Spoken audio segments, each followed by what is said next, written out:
niat untuk membuat komunikan kita menjadi ambigu, maka ujung-ujungnya nanti pasti adalah muncul kepalsuan. Itu yang pertama, persoalan niat. Kemudian kedua,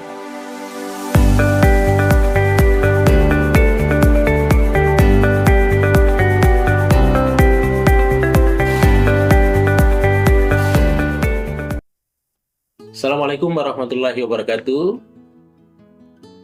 Para pemirsaku dimanapun berada, terima kasih yang selalu saya aturkan kepada kita semua karena selalu menyempatkan waktu menonton salah satu channel YouTube kita, Mr. Koronis, komunikasi romantis dan humanis. Para pemirsa sekalian dimanapun berada, tentu saja selalu saya mengetengahkan bahwa channel ini selalu berbicara tentang fenomena-fenomena komunikasi. Ya. Tentu saja bisa melalui verbal yang disebut dengan verbal communication, dan bisa juga melalui non-verbal yang biasa disebut dengan non-verbal communication atau komunikasi non-verbal. Dalam melakukan sebuah proses komunikasi, para pemirsa sekalian, tentunya tidak semata-mata hanya melihat konten atau isi pesan itu, tetapi perlu juga kita perhatikan adalah konteksnya. Apa itu konteksnya? Artinya di waktu mana cocok, di tempat mana yang bagus, sehingga nantinya ada relevansi, ada hubungan yang signifikan antara konten dengan konteks. So, kadangkala kontennya bagus, tetapi diterapkan di dalam konteks yang tidak sesuai, maka nanti ujung-ujungnya komunikasinya tidak maksimal, tidak sesuai dengan harapan antara komunikator dan komunikan. Makanya para pemirsa sekalian, tentunya tetap kita mencermati proses-proses komunikasi yang sementara berlangsung. Apakah benar komunikasi itu adalah sifatnya yang autentik? Apakah komunikasi itu sifatnya benar adanya, atau juga sebaliknya komunikasi itu tidak benar adanya? Maka kadangkala kita melakukan proses komunikasi yang tidak benar adanya, mengungkap sesuatu bukan yang sebenarnya, makanya bisa dikatakan komunikasi palsu. Baik para pemirsa sekalian, pada kesempatan ini kita akan mencoba mengintai, meneliti lebih jauh, melihat dari sudut pandang komunikasi, bagaimana sesungguhnya komunikasi palsu. Jadi komunikasi palsu di sini adalah sebuah interaksi yang sengaja dibangun untuk menyesatkan, menipu, atau menyembunyikan kebenaran.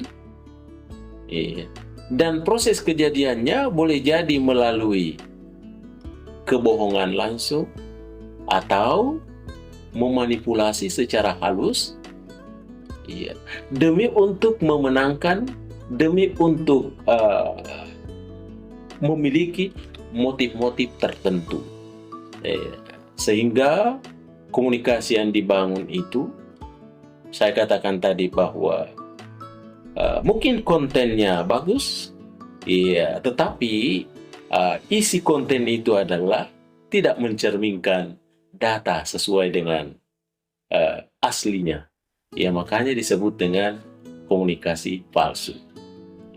Jadi komunikasi palsu ini hadir, tentu bisa ditandai dengan 6 hal.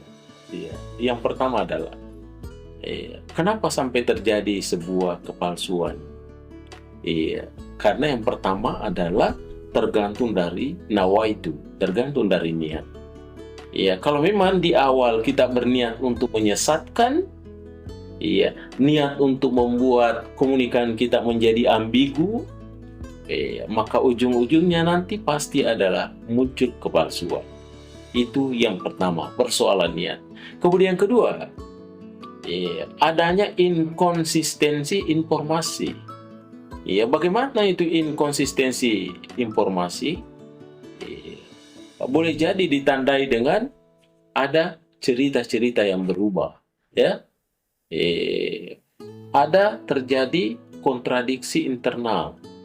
Ya, bagaimana itu kontradiksi internal? Ya, dalam komunikasi disebut dengan komunikasi intrapersonal. Ya, lain apa yang dibahasakan, ya, lain apa yang merupakan bukti di atas kertas. Iya, atau biasa disebut dengan lain yang dibahasakan, lain sifatnya dokumen. Iya, ada terjadi perbedaan, ada kontradiksi internal. Iya, maka tentunya itu bisa mengarah kepada inkonsistensi informasi sehingga audiensnya menjadi ambigu. Dan kemudian boleh jadi ada sesuatu perbedaan gestur. Iya, bagaimana itu perbedaan gestur yang terjadi? Iya, dalam hal menyampaikan ketidakbenaran, dalam hal menyampaikan informasi yang menyesatkan, tentunya ada perbedaan gestur tubuh tentunya. Iya. Apakah gestur tubuhnya melebihi dari apa yang kita harapkan, atau justru gestur tubuhnya itu meminim sebagaimana yang kita harapkan. Ya, bagaimana itu terjadi proses yang berlebihan, ya. Ya, boleh jadi dia terlalu berekspresi atau dia terlalu merendah gitu ya. Ya, itu yang kedua. Kemudian yang ketiga adalah ya, ada ketidakjelasan, ya, atau ada kekaburan. Ya, ketidakjelasan itu artinya hal-hal yang merupakan ungkapan narasinya itu kadangkala membuat komunikannya menjadi ambigu. Karena lain yang dibahasakan menit ini, kemudian boleh jadi menit-menit berikutnya atau jam berikutnya lain juga yang dinarasikan. Diksinya berbeda sehingga komunikannya bisa menjadi ambigu. Kemudian yang keempat, para pemirsa sekalian, kurangnya detail. Dia tidak menyampaikan secara detail apa sesungguhnya yang ada itu. Apakah itu dengan maksud menyembunyikan sebagian, akhirnya pengungkapannya tidak detail. Atau dia mengungkapkan sesuatu detail yang terlalu sempurna, tetapi bukan objeknya. Yang dibahas terlalu sempurna adalah objek lain, sehingga audiensnya merasa sesuatu yang harus diterima dengan baik. Padahal sesungguhnya itu yang dikemukakan itu secara detail dan paripurna adalah bukan data itu, tapi data yang lain. Itulah yang keempat. Kemudian kelima adalah respons emosionalnya yang tidak sesuai. Iya. Saya tadi sudah bahasakan bagaimana itu respon emosional yang tidak sesuai. Kadangkala dia tiba-tiba terlalu marah, atau kelihatan dia tiba-tiba terlalu bersedih. Padahal ini adalah sifatnya hanya untuk memanipulasi, membuat audiensnya, membuat komunikannya itu menjadi penasaran dengan itu. Dia melakukan satu dramatisasi tentang itu. Itulah respon emosional yang tidak sesuai. Kemudian yang terakhir, para pemirsa, yang keenam itu adalah menghindari kontak mata, atau eye contact. Bagaimana itu kontak mata? Di dalam psikologi kepolisian, pernah saya dengar bahwa ketika ada orang yang diinterogasi, ditanya-tanya oleh pihak yang berwajib, dan kemudian bola matanya selalu miring-miring ke kiri, hampir dia pastikan bahwa data yang diungkapkan itu adalah data yang tidak benar. Itu salah satu pendapat ya. Iya, boleh jadi tentunya ada pendapat lain yang merupakan variasi. Tetapi itu yang pernah saya baca, ya terkait dengan eye contact atau kontak mata. Bahkan, ya satu pendapat juga bahwa kalau dia tidak mau menatap, ya eye contact, selalu menunduk ketika dia ditanya, ya itu juga menandakan bahwa ada sesuatu yang disembunyikan. Dan saya yakin psikologi, psikiater, psikolog tahu itu ya, sebagai orang psikolog dan psikiater ya. Iya. Baik para pemirsa sekalian, kira-kira inilah yang merupakan pokok bahasan kita. Ini merupakan salah satu materi kita terkait dengan komunikasi pada hari ini. Bagaimana komunikasi yang sifatnya palsu ya. Perlu kita ini apresiasi bersama untuk melihat lebih jauh apa unsur-unsurnya. Yang pertama adalah yang paling fatal sekali adalah tergantung dari niatnya untuk menyesatkan. Yang kedua adalah ada inkonsistensi informasi. Dan kemudian yang ketiga ada ketidakjelasan atau kekaburan.